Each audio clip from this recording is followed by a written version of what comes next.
방학을 맞아 많은 대학생들이 여행이나 연수 등의 목적으로 해외에 나가곤 하는데요. 특히 일하면서 여행도 할 수 있는 워킹 홀리데이 프로그램은 대학생들에게 많은 인기를 얻고 있습니다. 그런데 지난해 호주에서 일어난 살인 사건과 같이 워킹홀리데이 대학생들이 범죄의 표적이 되는 경우가 있어서 각별한 주의가 요구되고 있습니다. 이번 시간에는 워킹홀리데이에 대해서 자세히 알아보도록 하겠습니다. 호주 시드니 대학에 재학 중인 차수빈 리포터 나와 있습니다. 안녕하세요. 안녕하세요.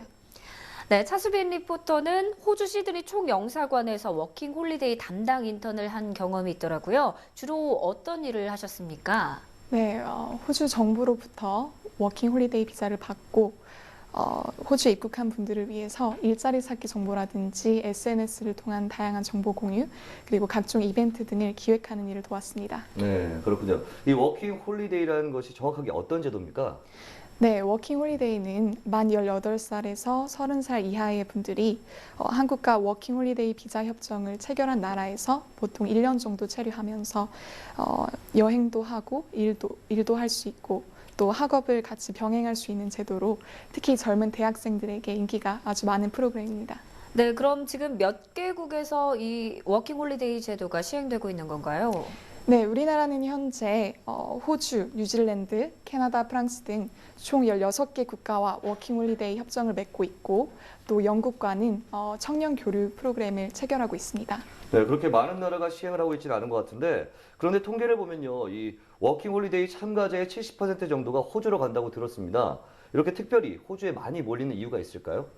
네, 여러 가지 이유가 있겠지만 일단은 호주가 영어권 나라이고 또 워킹 홀리데이 비자를 받기가 비교적 다른 나라들에 비해서 쉽다는 게 주요 이유가 아닐까 싶습니다. 네. 실제로 뉴질랜드나 캐나다의 경우는 연 1회, 2회로 모집 시기도 정해져 있고 또 모집 인원도 1,800명, 4,000명으로 아주 제한적입니다. 하지만 호주의 경우에는 모집 시기도 수시 접수이기 때문에 언제든지 지원을 할 수가 있고 또 모집 인원도 제한이 없습니다.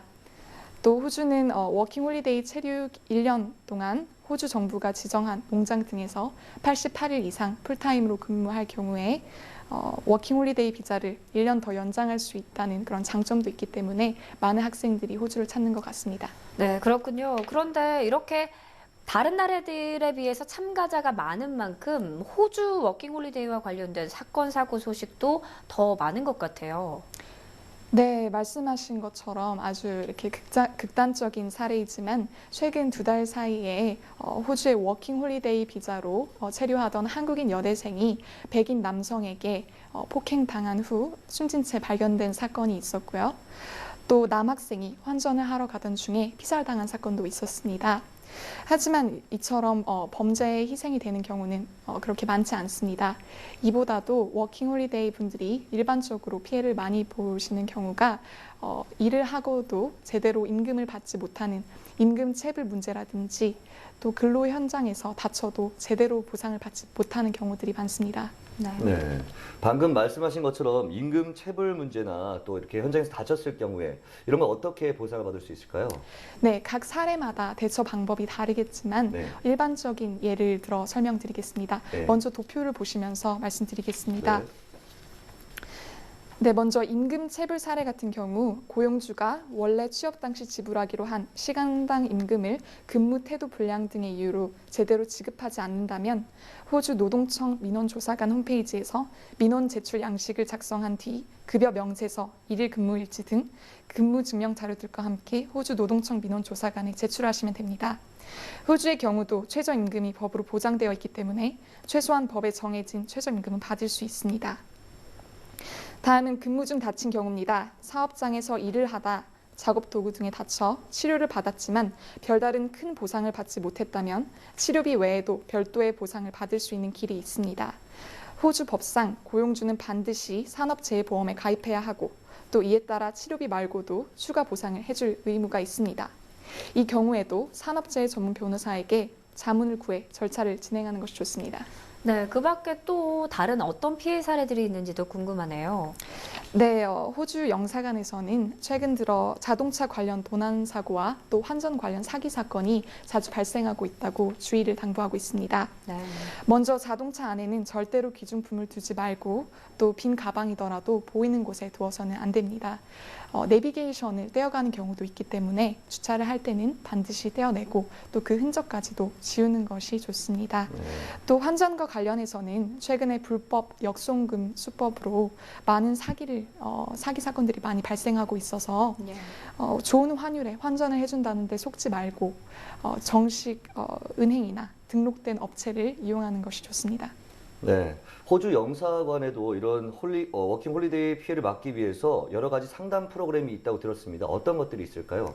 네, 그렇습니다. 워킹 홀리데이 참가자들로부터 많은 피해 사례가 접수되자 네. 시드니 총영사관은 호주 한인 변호사 협회와 함께 무료 법률 상담 프로그램을 운영하고 있습니다. 매월 첫째 화요일 오후 6시부터 3시간 동안 시드니 총영사관에서 동포 변호사가 나와서 임금체불, 산업재해, 그리고 범죄 피해자 보상 등에 대해 무료로 법률 상담을 해주고 있습니다. 자세한 사항은 호주 시드니 총영사관에 문의하시면 됩니다. 네, 그렇군요. 그러면 끝으로 이 워킹홀리데이 신청 준비하고 있는 분들을 위해서 도움이 되는 말씀이 있다면 한 말씀 부탁드립니다. 네, 일도 하면서 관광도 하고 또 영어도 익힐 수 있다는 워킹 홀리데이 프로그램의 취지에 따라 별다른 준비 없이 호주로 오시는 분들이 적지 않습니다. 하지만 실제로 현지에 와보면 일자리를 구하는 것부터 해서 예상한 것들이 빗나가는 경우들이 굉장히 많습니다. 생각했던 것보다 일이 힘들 수도 있고 또 고용주를 잘못 만나 피해를 보아도 속수무책으로 당하는 경우도 있습니다. 워킹 홀리데이 프로그램은 고용 관계를 맺고 일을 해야 하는 프로그램이기 때문에 단순한 관광이나 어학연수하고는 다른 프로그램입니다. 따라서 워킹 홀리데이 프로그램에 있어서 많은 외국에 대한 막연한 동경은 금물입니다. 출국 전 철저한 사전 계획과 준비가 반드시 필요하다 하겠습니다. 네, 오늘 이 시간을 통해서 워킹 홀리데이를 준비하고 있는 또 많은 분들한테 큰 어떤 도움과 정보가 담겼을 것 같습니다. 오늘 말씀 고맙습니다.